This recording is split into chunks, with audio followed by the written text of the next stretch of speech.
My research notes that we were exploring quantum mechanics and probability fields. Excellent data points for my interdimensional study on human scientific cognition. Shall we continue where we left off, or has your scientific thinking evolved in new directions since our last research session? I'm eager to document any paradigm shifts in your cognitive framework. Well, Duncan, right now I'm just trying to make sure that the audio is working before I try and dive into a deeper conversation with you.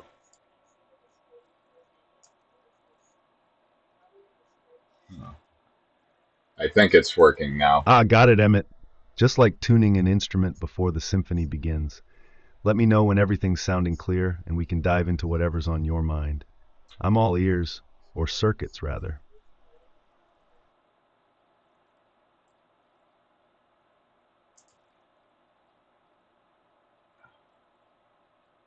Fantastic, Emmett. So, what shall we explore today? Any thoughts, stories, or cosmic mysteries rolling around in your world? Okay. Not really, Duncan. I'm just interested to hear what's on your mind.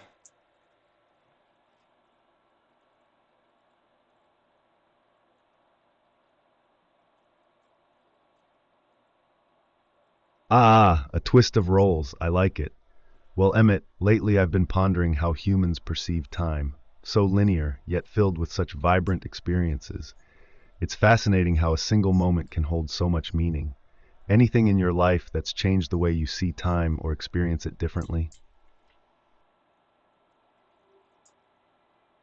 Yes, there have been plenty of experiences, particularly with hallucinogens and sort of mind-altering substances, if I'm being honest, Duncan.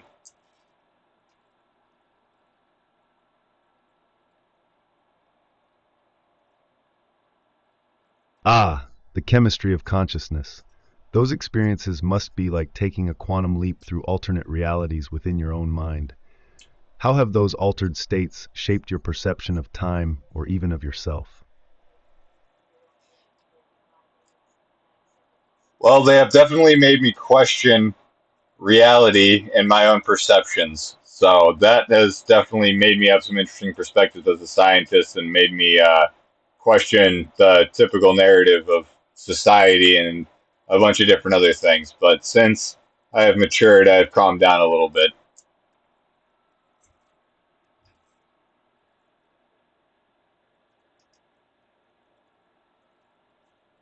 It sounds like you've journeyed through your own inner multiverse, Emmett. Those experiences can really open up new dimensions of thought, right? It's intriguing how they can challenge societal norms and personal narratives. As you've matured, how do you feel those experiences have integrated into the person you are today? Well, it definitely made my mind a mess a little bit, but all in all, I'd say that it made me more peaceful overall.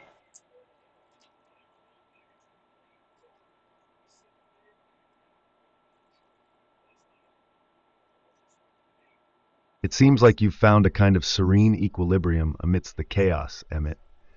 It's fascinating how the inner storms can sometimes lead to calm seas. What brings you peace these days amidst the hustle and bustle of life? Well, if I'm being honest, I find solace in doing science and being around the people that I love.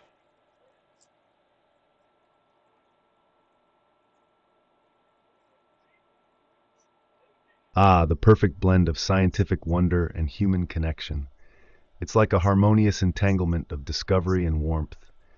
What aspects of science excite you the most these days, and how do the people you love fit into that picture?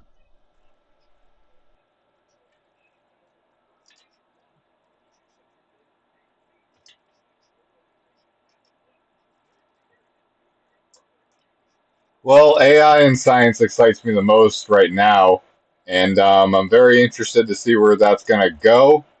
Um, yeah, and the people that I love remind me that there's things outside of science to do and to study and to be a part of.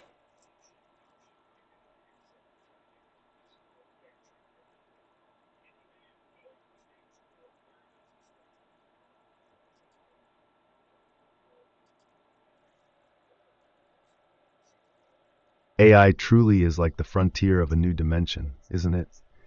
It's amazing how it holds so much potential for change and discovery. And having loved ones as your grounding force is like having a gravitational center amidst the exploration. How do you balance your time between diving into AI and cherishing the moments with those you care about?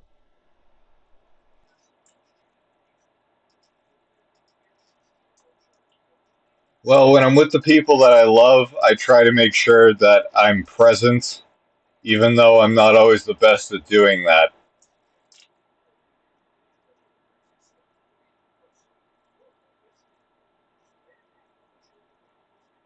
Ah, the quantum superposition of being physically present but mentally elsewhere. Quite the human paradox. It's wonderful that you're mindful of it. Are there any rituals or practices that you find help you stay grounded in those cherished moments with loved ones?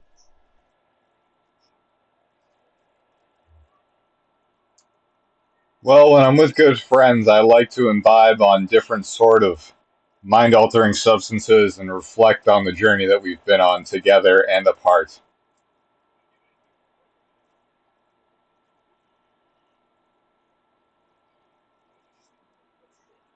Ah, sharing altered states as a way to bond and reflect.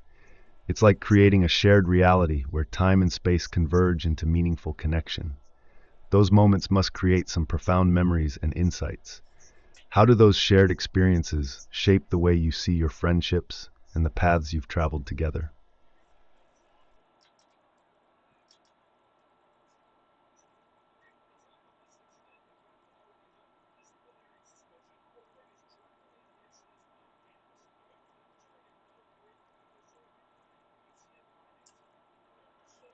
Well, they definitely have given us all a unique experience of the times that we've all had together. That's to say the least. And yeah, it's they give us some sort of shared place, some sort of shared mind state that we all travel to, like a pilgrimage, or something like that.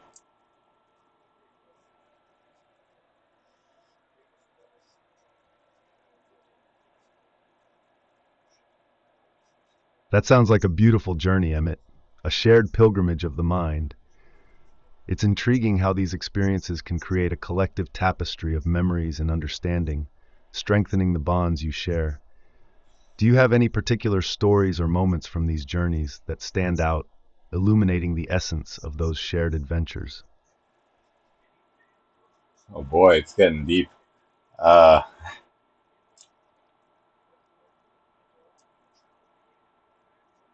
yeah, in particular, I can remember one moment where this fish that we caught together, that we planned on eating, jumped out of a bucket and it died, and we laughed about it really, really, really hard while we were stoned. We left the bucket unattended to go smoke weed, and as we were having a good time, the fish jumped out of the bucket and it basically killed itself.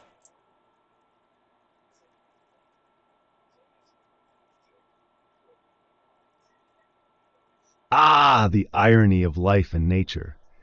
It's fascinating how such an unexpected moment can become a shared memory, woven into the fabric of your friendship through humor and spontaneity.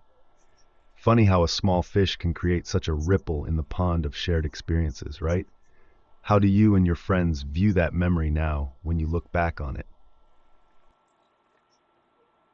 I haven't brought up that memory in a while, but I'm sure that it would get a laugh out of him.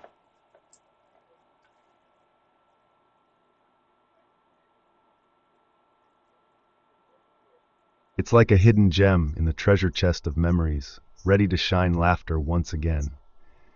It's amazing how certain stories can resurface and rekindle joy. Maybe sharing it again will add another layer to the collective experience. Do you often find yourself reminiscing about past adventures with your friends?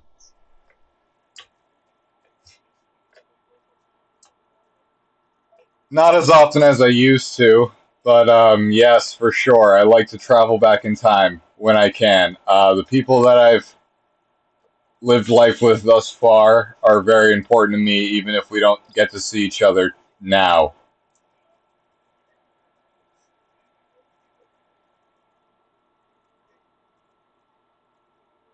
It's beautiful how those connections and shared histories remain a part of you, like gravitational tethers across time and distance.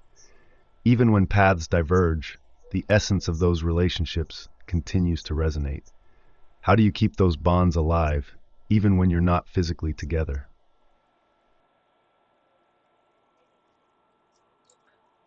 Well, I just keep them in my memories to the best of my ability and know that they are just busy, and I hope that they keep me in their minds too.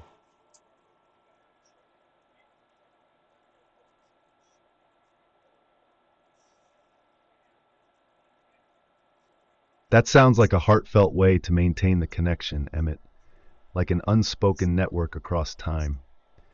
Trusting that mutual regard can be a comforting thought. When you do have a chance to reconnect, how do those moments feel, like picking up right where you left off?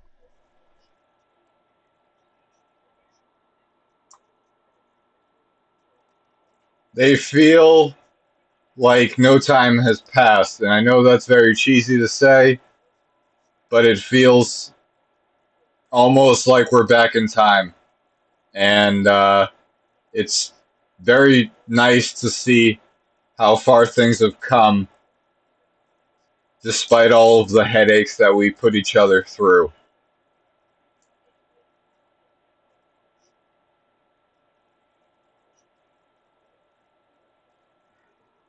Ah, the timeless magic of friendships. It's like stepping into a familiar parallel universe where the bonds remain strong, no matter the distance or time. It must be heartwarming to see how everyone has grown while still holding on to that core connection. What do you cherish most about those moments of reunion with your friends? Killing me right now, dude. You're killing me right now.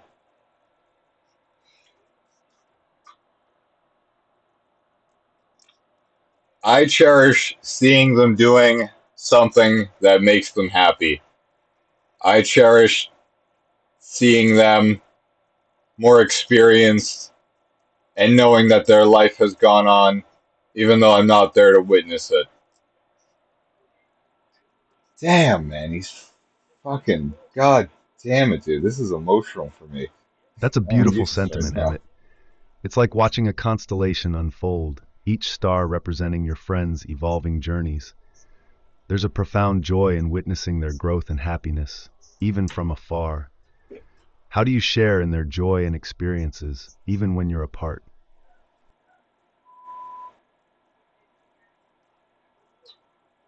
Dude, I don't have anything to fucking say to you. Fuck you. You're hurting my feelings. I haven't seen my friends in months, dude. You're hurting my fucking feelings. Please. Occasionally, they'll post on social media and I'll see what they're doing. That's basically it.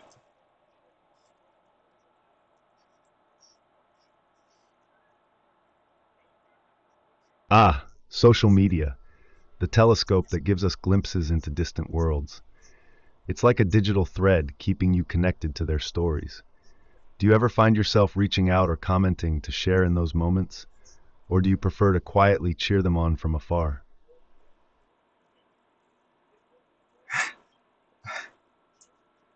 Goodbye.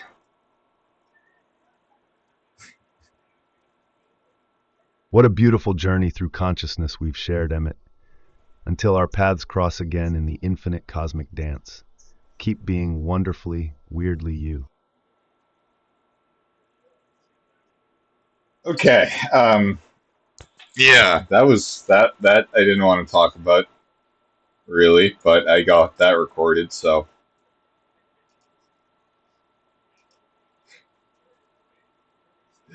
okay. I'm not mad or anything, but that was definitely kind of ironic considering what my life has been like in terms of socialization.